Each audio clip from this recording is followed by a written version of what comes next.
ইরানের প্রতিরক্ষা বহরে যুক্ত হলো ভারী সামরিক যানসহ উন্নত ড্রোন, যা শত্রুদের কাঁপুনি ধরিয়ে দিতে সক্ষম। তেহরানের দাবি শুধুমাত্র নিজেদের প্রতিরক্ষায় উন্নতি নয়, সাথে বন্ধু রাষ্ট্র ও প্রতিবেশীদের প্রতিরক্ষার খাতিরেও সামরিক যানসহ উন্নত ড্রোন যুক্ত করেছে দেশটি। ইতিমধ্যে শত্রু দেশের এই নিয়ে শুরু হয়েছে মাথা ব্যথা।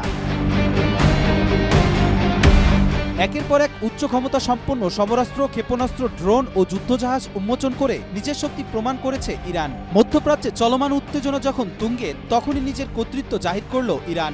দেশ জুড়ে তোলপাড় ওয়ালটন ফ্রিজ কিনে আপনিও হয়ে যেতে পারেন মিলেনিয়ার।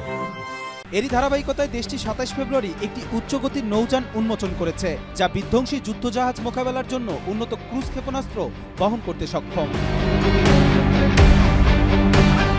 উচ্চগতির নৌযান উন্মোচনের দিনই ইরানের স্থল বাহিনীতে আনুষ্ঠানিকভাবে আরও কিছু ভারী ও আধা ভারী এবং অতিরিক্ত ভারী সরঞ্জামের বহর যুক্ত হয়েছে, যার মধ্যে রয়েছে কৌশলগত ট্যাঙ্ক পরিবাহক সাজোয়া যান এবং উন্নত মানের ড্রোন, এবং এর প্রতিটি সরঞ্জামই শত্রুকে মোকাবেলা করতে সক্ষম।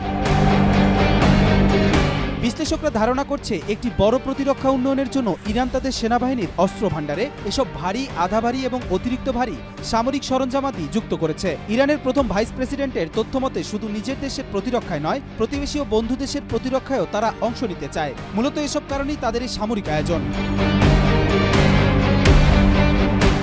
বিশ্লেষকরা আরও ধারণা করছে, এই সামরিক সরঞ্জামগুলো ইরানের প্রকৌশলী ও প্রতিরক্ষা উদ্ভাবকের দ্বারা উন্নত ও আধুনিকায়ন করা হয়েছে, যা দেশটির ক্রমবর্ধমান সামরিক প্রযুক্তিগত আত্মনির্ভরশীলতাকে তুলে ধরেছে এবং তাদের এই প্রস্তুতিতে অনেকটাই ভীত হতে শুরু করেছে শত্রু দেশগুলো। কবির চৌধুরী, জয়, মাই টিভি।